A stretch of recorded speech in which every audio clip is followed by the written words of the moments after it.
Vintage patterns, something that I have plenty of but have barely ever used in my sewing career. But today, that's going to change. Because I have so many of these patterns just stashed in my house and I've barely ever used them, I feel like it is finally time for me to start sewing them, enjoying them, and trying to make sense of their overly confusing instructions. So to hold myself accountable and to bring you along for the adventure, I'm going to be starting a new series on my YouTube channel where every now and then I'm going to be trying vintage patterns and bringing you along for the journey. Because honestly, who doesn't want this dress in their closet? So beautiful. Don't get me started on the coats.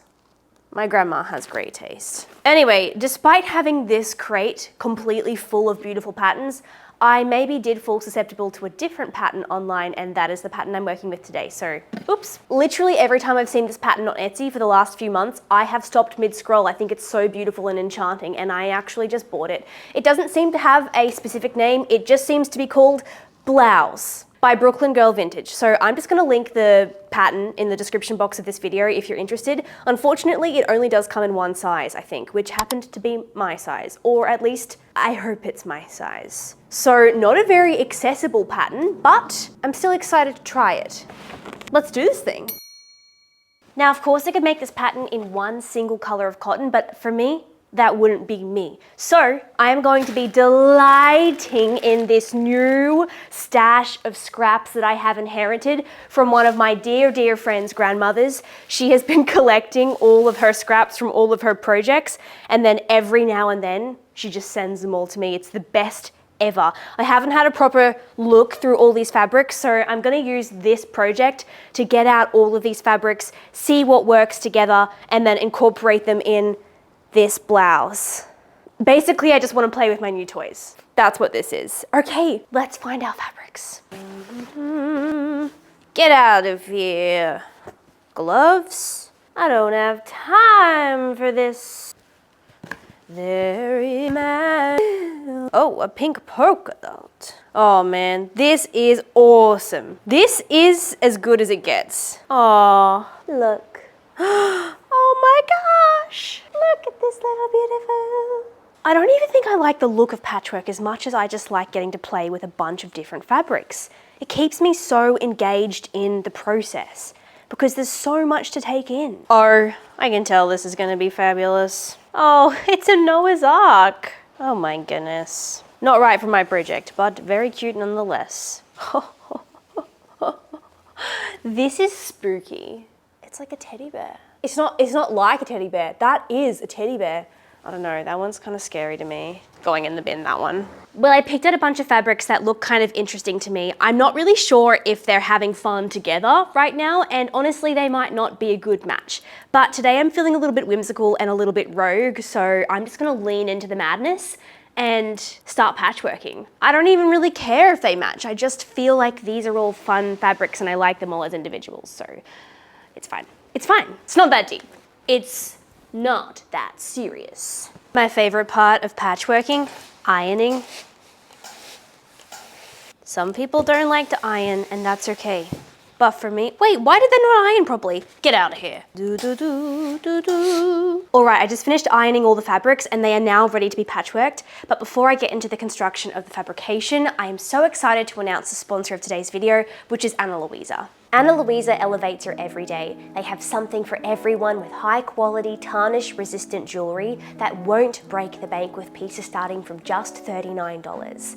Now guys, I am truly such a big fan of Ana Luisa jewelry, but they did earn their spot as my go-to jewelry people. I basically never take my Ana Luisa jewelry off, so that means I'm wearing it in the shower, if I'm running, doing any sort of exercise, swimming, singing, dancing, you name it, I'm wearing my Ana Luisa jewelry, and I feel like they are just as sparkling as the day that I received them. So I am totally, wholeheartedly an Ana Luisa stan. I'm someone who appreciates investing in high quality things that I can absolutely trust to perform for me every single day.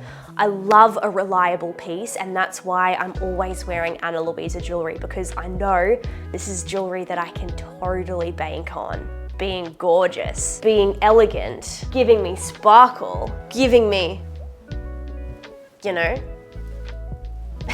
I'll bring you in for a second. This earring that I've got in my seconds here is the Jessica puffed heart hoop. I've had this since somewhere in my engagement, just before my wedding. I wore it on my wedding day. They are so beautiful and they look perfect. Anyway, I wanted to switch up my first earrings here, so I got these beautiful earrings from Ana Luisa. These are the medium Frida pearl hoops, and they are so beautiful, just the right size, and look at them together. Aww. Now, I'm usually really safe with my jewelry, but I wanted to try something different, and I got this beautiful herringbone chain necklace called the Ina necklace. I've always loved the way that herringbone necklaces sit because they just have this liquid-like movement to them, and I have been delighted to have one of my very own. At Ana Luisa, every piece of jewelry is rigorously tested and guaranteed to be long-lasting, water-resistant, and hypoallergenic. The jewelry is also crafted with the planet in mind. They are carbon neutral and climate neutral certified, offsetting 100% of their carbon footprint. Now, I don't think you're gonna need this, but if there's anything that you don't like, Ana Luisa have totally got your back, no questions asked, with a 2-year warranty and free shipping and exchanges within the US. And for all of my friends in other places in this world, don't worry, Ana Luisa also has international shipping, which is awesome. So if you're on the lookout for some high quality, beautiful and affordable jewelry essentials, then I highly recommend checking Ana Luisa out. And you can do so by following the link in the description box of this video, and that will send you to all of my favorite jewelry essentials. Have a little look, check it out, and I really hope you enjoy Ana Luisa as much as I do. Thank you so much to Ana Luisa for sponsoring this video. I forgot to tell you guys, I'm going to be doing the version of this shirt that does not have the tie at the front. Even though it's so whimsical and fun, I think I just want a really functional collar, and then I think I want to do the big flouncy sleeves with the button cuffs. That's the view of this pattern that I'm most drawn to. And even though sometimes I do quite intricate patchworking, I think today I just want to work with the natural size of the fabrics that I have and then just build from there. I don't mind if it's not extremely patchworky. I think I'm more interested in making the pattern than doing a big patchwork moment. Also, my last project, I did so much cutting with a lot of layers of fabric and my thumb has gone numb. So that's a little bit nerve-wracking, and I think I just need to take it easy. I know, everyone will say, use a rotary cutter, Carly. Yes, I know. I have tried rotary cutters multiple times and I just think they're really annoying. Some people just love them. I just can't do it. Because what do? Like, once the blade is dull, do you just have to buy more blades? I just think that's crazy consumerism on steroids.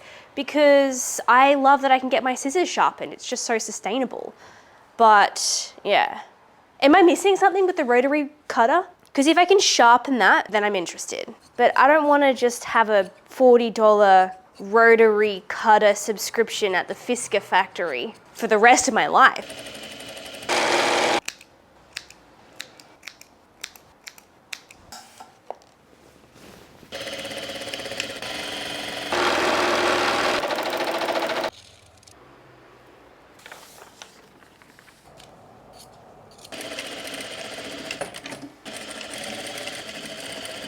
All of my patchworking is now complete, and I've cut out my pattern pieces and secured the ends where I cut through all of my back stitching. So now I'm officially ready to begin the construction of my vintage blouse, and I'm looking forward to it. Let's do it. The first thing I must do is mark out all of these pattern markings and notches onto my pattern.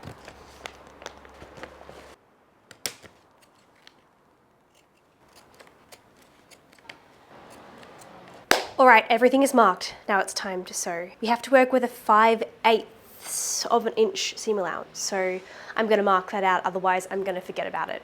I'm gonna forget all about that. Side note, I have had this camera for 2 years. 2 years, and I've always wanted it to capture more than it does. And I was just playing around with it and I figured out how to expand the frame. I literally cannot believe it. 5/8 of an inch. That should be it right there. Fantastic. First up, I'm gonna stay stitch the armhole, shoulder seam, and the neckline of my bodice pieces, and that just helps to prevent warping or pulling or any sort of disforming of the shape of this pattern piece. It just keeps it nice and manageable as you construct. Stay stitching. This is definitely a step that I would have used to have skipped because it would have seemed like a step that just wastes my time and achieves nothing. But I really do think that steps like this add up to clean construction and high quality garments. So I'm not mad about it. I'm trying to stay stitch at about 1/8 of an inch seam allowance, so it's just right on the edge. And that's all just going to get tucked in to the seam allowance of the garment. It's just a little bit of stabilization. And now I can go ahead and do all of my darts. I think I did just backstitch that, but in theory you can just tie that thread instead of backstitching, but hey, I just did both, so whatever. It's fine. That's a dart, and this is like a little tuck or something. It should seem. I think I want to draw a center line. I am not very good at darts and tucks, I just get a bit scared, but having the center line is such a good helper for me because that's the only part that I can actually see when I'm stitching. They'll say to line up these two outer edges, but when you've folded it, you can't see if that's perfectly done. But with the center line, I can just see that that line is perfectly on the fold, and then I know we're in business. Press that dart down. It's hard to because I got patchwork there. Oh no, I marked everything in heat erasable, didn't I? I done did that. That's alright, I'll just have to mark it again. Yeehaw. I believe I meant to fold this under by 1/4 of an inch. Then they say you could also bind it, but I'm not going to do that. It says to fold the seam allowance over the shoulder seam, which I'm just like, what are you talking about? But I'm going to do it anyway. I'm just trying to believe that the instructions are, well, what I'm doing. I just don't really know if I'm doing things correctly here. I have a hard time with vintage patterns because the instructions are just very rarely comprehensive. Sometimes you can make your way through if you have enough background knowledge. And sometimes I suppose the methods of construction are just different to what they are now, and they seem confusing. When they may not be confusing, maybe they're just different, and I don't trust them. Either or. Okay, join front to back at shoulder, easing back to fit between notches. Join side seam, easing back to fit between notches. What in the world does that mean? One thing about a vintage pattern is they're gonna have some interesting darts. That's just something I've noticed. It is honestly so interesting just constructing something that was not designed that long ago, but just feels different. Let's sew this at a 5/8 of an inch seam allowance. What's everybody's favorite cake?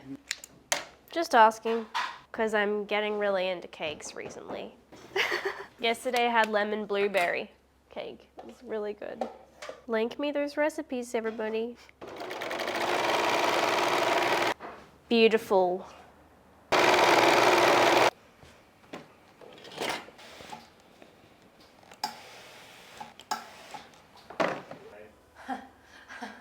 I can only explain these fabrics as being like the kinds of fabrics that you would use to clothe like a really, really old school hand sewn little girl's doll. Like these are like doll clothes fabrics. Do you know what I mean? It's a vibe. It's just a vibe thing. It's like a vibe check thing. I think I'm flipping the facing in a way that makes it work. Oh, yes, matching notches. Matching notches? Okay. Totally. Stitch neck edge between small. I just stitched that collar and then clipped into it, which is so frightening. But then in theory, this will work. Oh my goodness, I hope it does. Okay, that's good. And then, whoa. I think we'll press this down now. And then what? Like that. Okay, you little freak. See, I haven't the faintest clue. Why did it ask me to fold the seam allowance down at the top here? Why could it? Well, it's fine. Whip stitch it into the seam allowance, I think. Okay. It's like if I clip it even better. No, I think it's okay. That's quite good, actually. Hopefully that's enough. It's just funny things like that, as in, we wouldn't call this the inside, we would probably call this the wrong side in modern sewing. They'll call it the outside and the inside. It's like, I understand, but it does trip me up a little bit sometimes. Folded to the inside. No interfacing? Baffling. I might add that later. Maybe there wasn't interfacing when this was made. LOL. That's probably not true. Yeah, okay, wow. That's what it looks like there. Nicely finished, and then the collar will be sewn here, I suppose.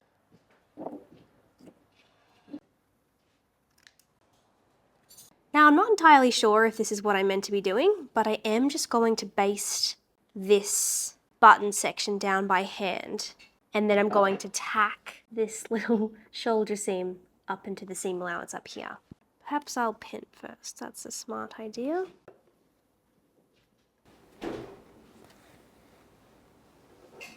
I'm just tacking this little collar, shoulder, turned in piece to the shoulder seam, and my stitches will not be visible because they're in the seam allowance. It's definitely possible that there's a better way to do this, but I do think this is very, very cute. It's endearing, and I love a hand-stitched moment, so I'm happy.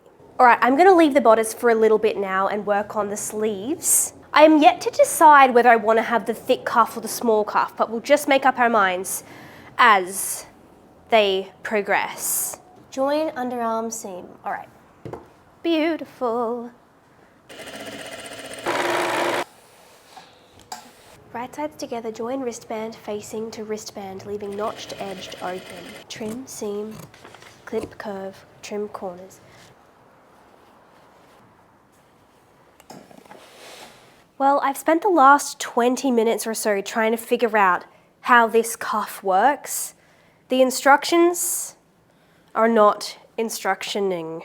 And this is my experience of vintage patterns, which is why I've been so nervous to use them again, is I'll get so far in a project and then I will just get to one unbeatable step where I just have no idea what they're talking about. At least what I know I can do is if I can't figure this cuff out, I can just use the other smaller cuff, which I understand. But this one has a little overlap and I'm just a little bit confused. I think that's the problem, is that it says match small O's.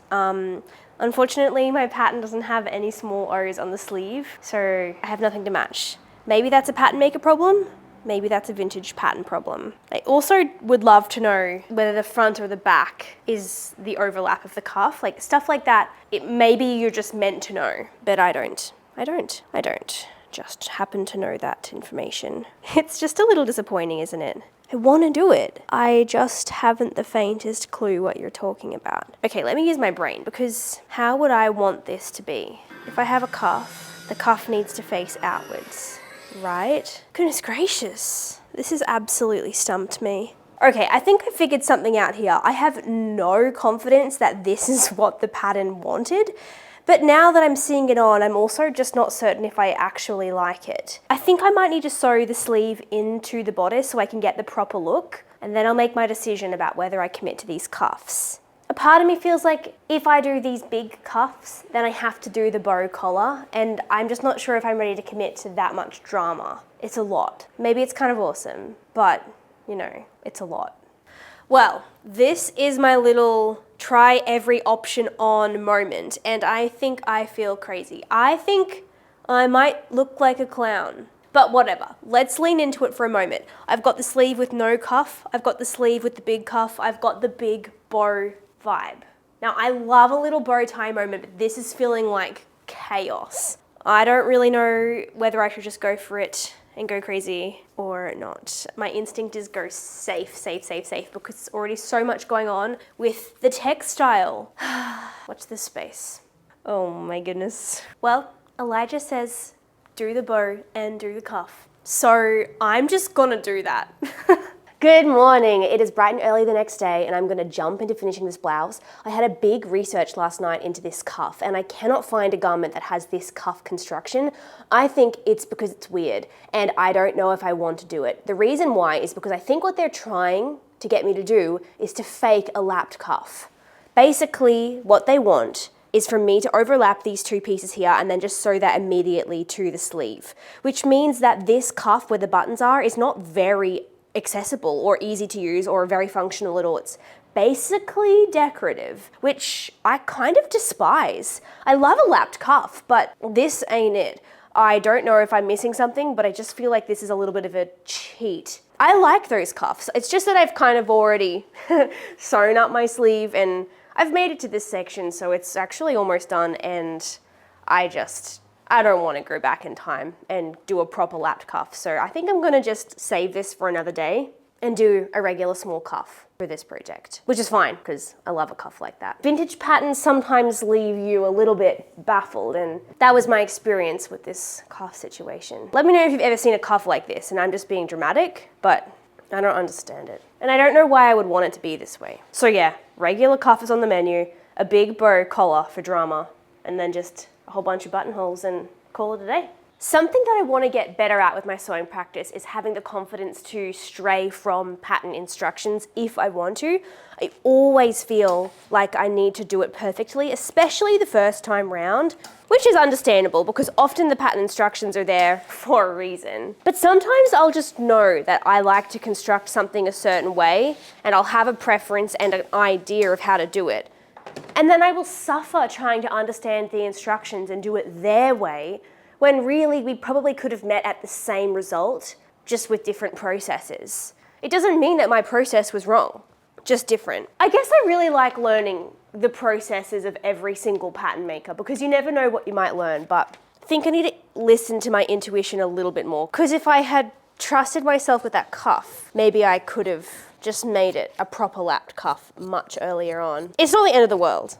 This is basically my toile. This pattern also doesn't ask for any interfacing on the cuffs and the collars, and I'm doubting myself there because they always add interfacing to a cuff or a collar. But I'm like, but the pattern says no. There must be a reason. I'm just gonna do it. It's not that deep. I always have to fix it if I ever interface threads into the middle. It drives me crazy.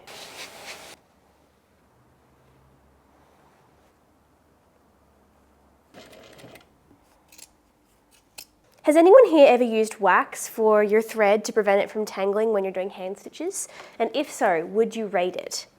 I'm interested in getting some because it looks cool. And I really hate when my thread gets tangled. It's basically the only thing I don't like about hand stitching. Spoiler alert, I love hand stitching. The pattern actually calls for a slip stitch. So how about I just try and do that? So the slip stitch just gets a tiny, tiny piece of thread from the main,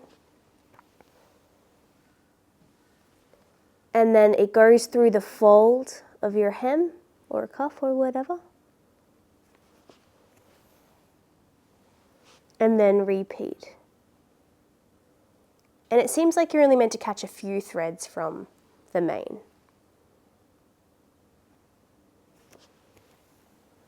If you're interested in learning more hand stitches, I would highly recommend watching Victoria Jin's In Detail Essential Hand Stitches video because it's so incredibly short and very thorough. So if you've always been interested, I would recommend that resource. Here's the cuff that has the whip stitch, very cute but still visible. And here's the cuff that has the slip stitch, which I did kind of poorly, so it is a little bit visible, but much less visible. That's the inside, by the way. And then there should be no stitches visible from the right side, more or less. I just love hand stitching. I love it. I kindly just need 40 more hours in a day so that I can only hand stitch and justify it. Gathering stitch removed. Oh, that is so nice. Wow. I think I might do that for all of my cuffs now. Why have I never done a slip stitch before? The part that I have been dreading, the collar. Let's do it. The pattern calls for a very narrow hem along the edge of this collar, so I pressed it under by just under 1/4 of an inch and then again 2 times to create this little hem.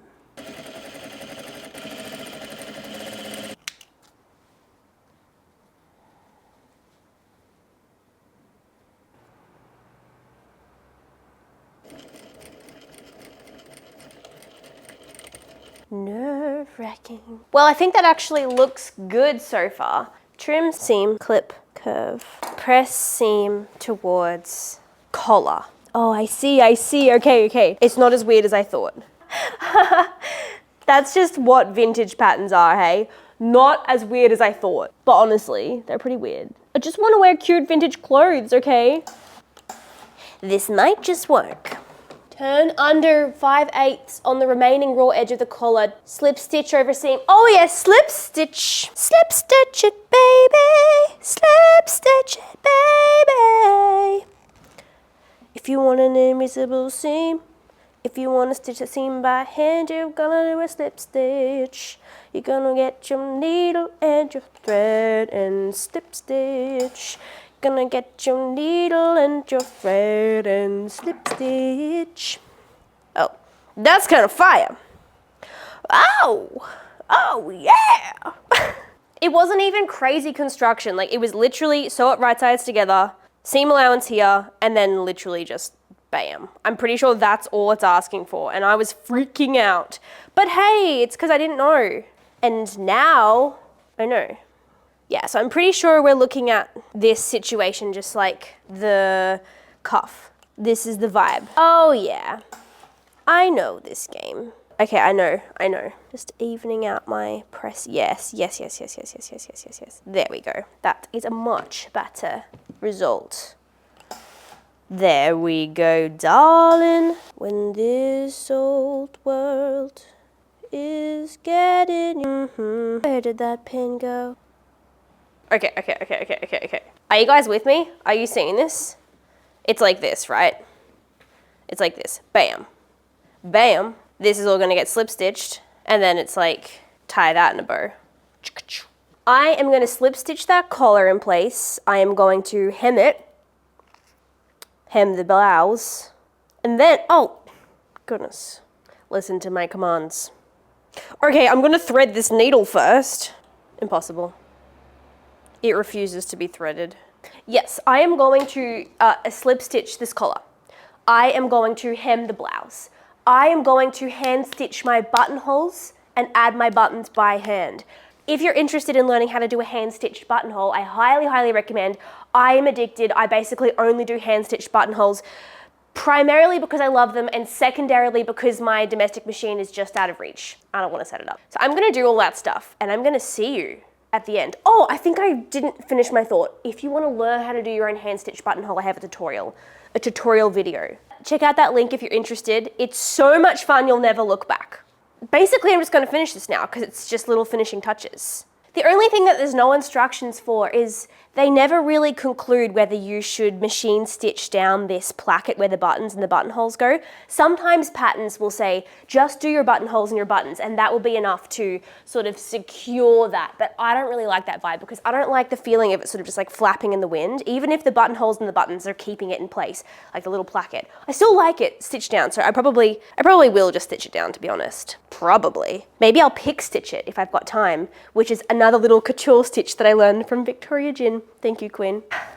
Friends, it's done. I did all the finishing touches and the blouse is complete, and I am actually obsessed with it. I already know that I need to make it again without this big bow collar. I do love it, but it is a little overstimulating. So I think I need a more everyday option, but I think it's so cute.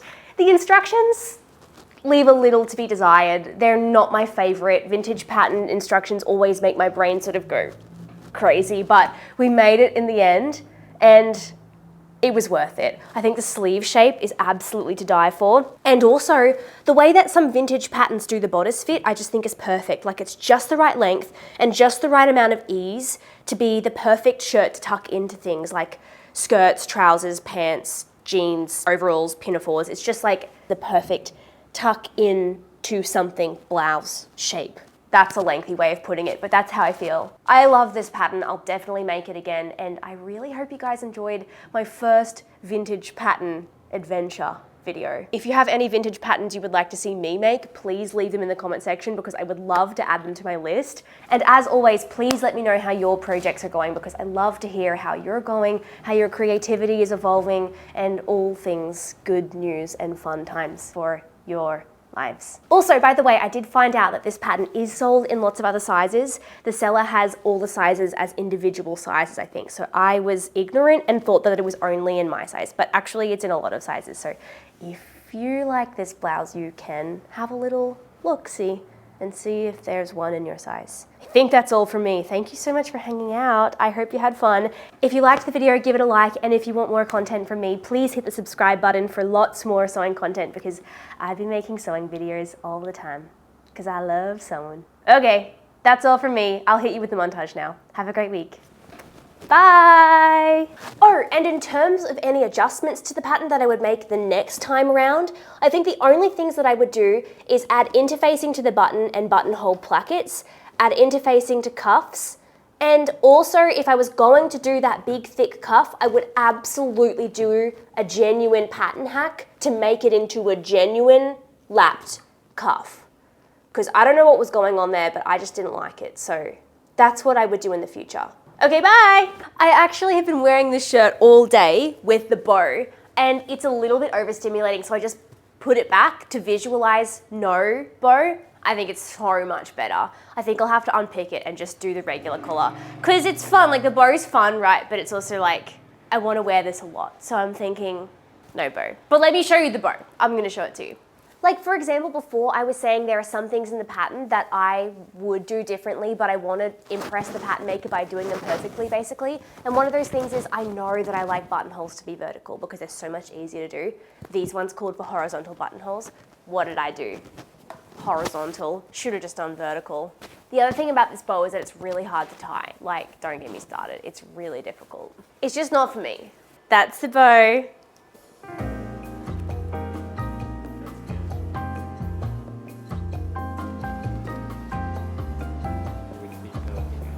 I don't know, look at the buttons.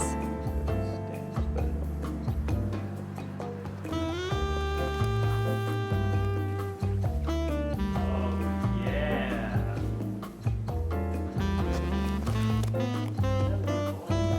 Fun, good, classical, great design. It's like, I don't like you. This one is more classic. One would say an homage to the times. Okay, do you see what I'm talking about how this blouse just tucks in to a garment? So it's not like just living in a really good shirt.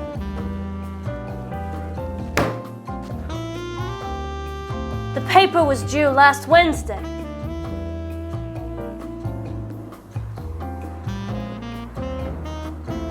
It's next Friday. 15 days late.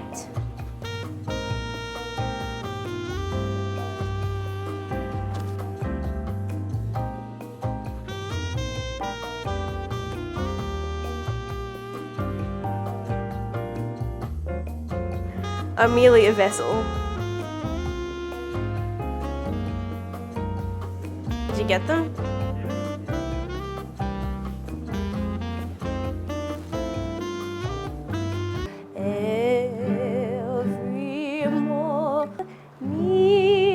Raindrops on one woolen when the dog bites. The guitar is so dusty. The sound of you. I don't know the chords to these. Fate to turn. And so like this is an option if it's like, oh, I don't really feel like tucking that shirt in. But imagine it without the bow. Like I think the bow's got to go. The bow's got to go. The horizontal buttonholes are really, really difficult. Got it. Shake your groove thing, yeah, yeah. Show 'em what you're doing now.